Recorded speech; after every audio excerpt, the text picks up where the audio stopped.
How do I use an open Wi-Fi hotspot safely? Hi everyone, I'm Leo Notenboom for AskLeo.com.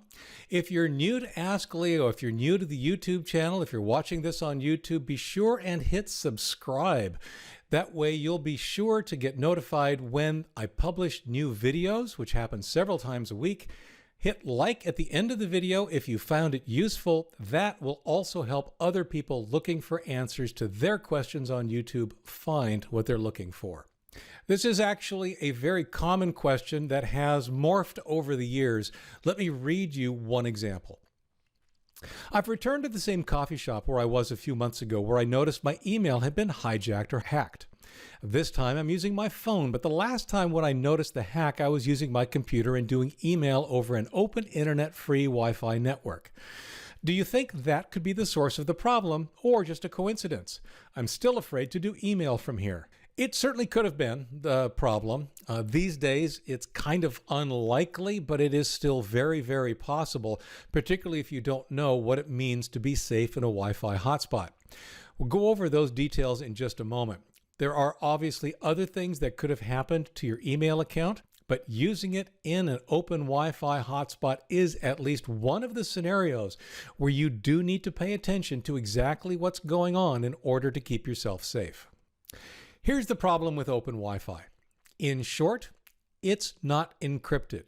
The connection between your computer and the Wi-Fi hotspot itself, be it the little antennas over the barista in the coffee shop, or wherever the access points are in an airport or other public location, that's unencrypted in an open Wi-Fi hotspot. That's the definition of open. So what that means, though, is that anybody who is within range, who can use the same hotspot as you, can actually monitor the data traveling between your computer and the Wi-Fi hotspot.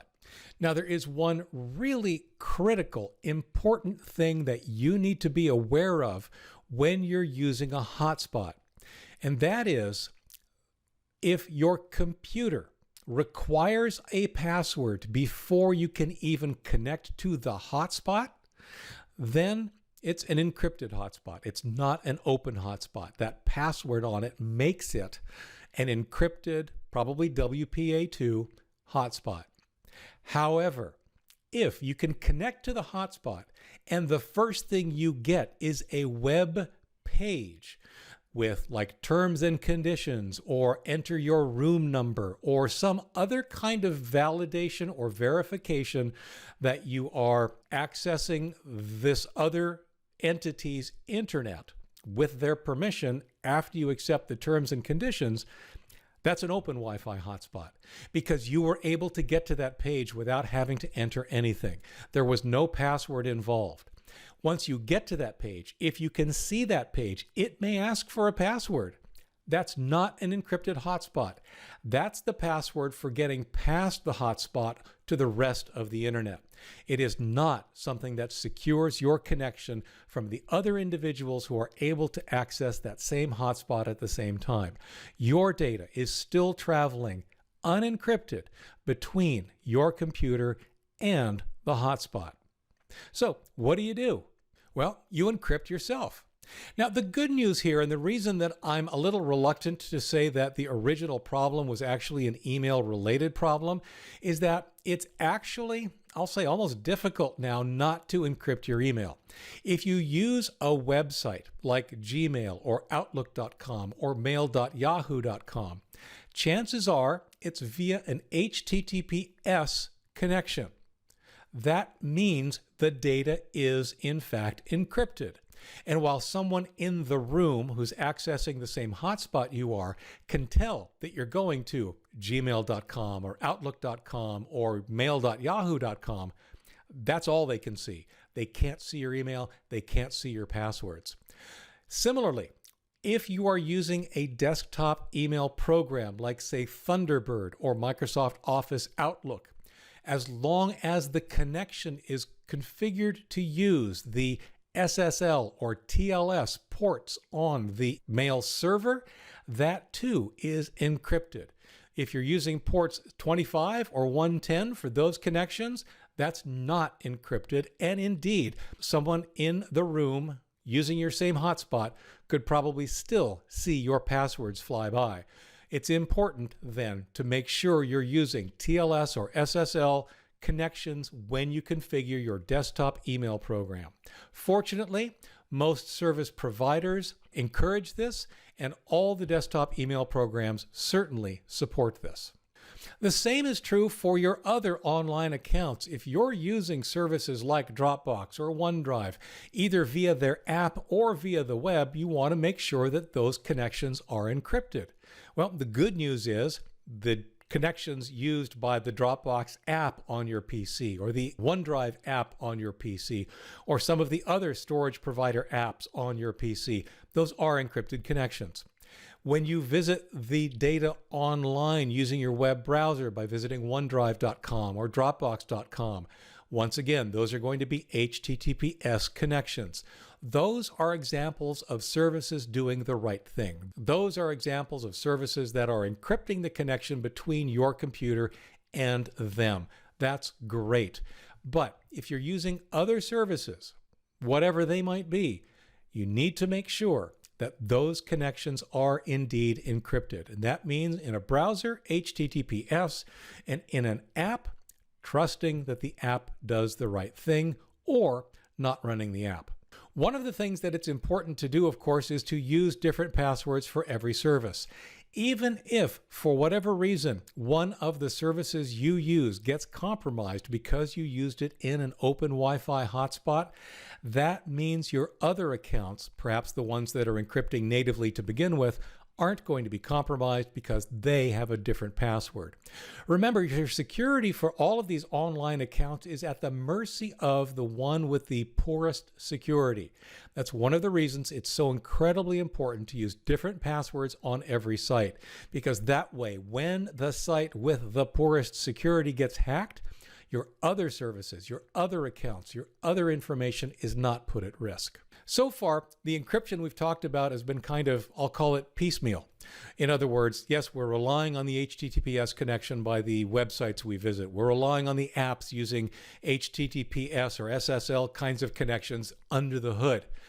There's another approach to this, which basically says, you know what, it doesn't matter if it needs to be encrypted or not, encrypt everything. And that's using a VPN. With a VPN, you establish essentially what they call a tunnel, which actually routes all of your information, all of your internet connectivity through a completely encrypted tunnel between your computer and the VPN service provider. That way, nobody in between can see not only what you're sending, but even where you're going. Remember earlier we said that they might be able to see that you're visiting gmail.com or outlook.com or whatever. That's not the case if you're using a VPN. The only thing that they might be able to see is, well, they're using a VPN. But exactly where you're going, what you're looking at, and what kind of data is being exchanged is not visible to anybody other than the VPN provider. Much like your ISP can see everything you do, of course, a VPN provider can see everything you do. And that's why things like HTTPS are still important. Even if your tunnel is encrypted, you still want the sensitive data to be encrypted end to end so that nobody in between you and, say, your email provider can see your email. Now, of course, there's one other alternative that a lot of people don't necessarily think about, but in fact, I end up relying on whenever I have any question at all as to the safety of an internet connection I've been provided. And that is, don't use the free Wi-Fi. Just avoid free Wi-Fi. Use your mobile device. Mobile devices do so much these days. Just turn off Wi-Fi on your phone and use it normally. Yep, that's going to eat away at your data plan. Absolutely. But it's going to do it securely. Your internet connection through your mobile provider is significantly more difficult to hack or eavesdrop on than an open Wi-Fi connection. So that is one approach to simply avoiding the problem completely. Another approach is similarly to tether your phone. In other words, connect your phone to your computer, your laptop in a case like this, and use your phone as your internet connection, as your modem. It's still going through the phone's data plan, but it is once again safe from open Wi-Fi sniffing. You can use a dedicated mobile modem. These are devices that attach to your computer, usually through a USB port that, again, connect up to the mobile network so that you're not using Wi-Fi at all. Some laptops even have 3G or 4G modems built in for exactly this reason. And finally, you can use a mobile hotspot. This is what I do when I travel most of the time. I have a jetpack. It's a little square box that essentially connects to the mobile provider on one side and provides a wireless hotspot for me. And of course, I configure that wireless hotspot not to be open.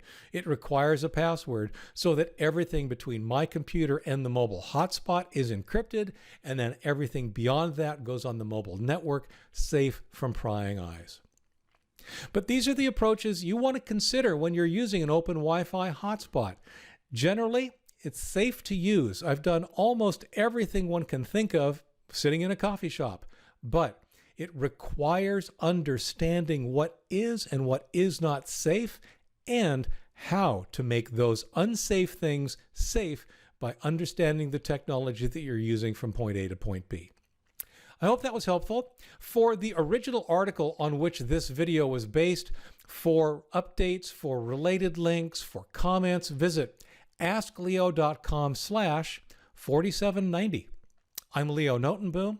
This is AskLeo.com. Thanks for watching.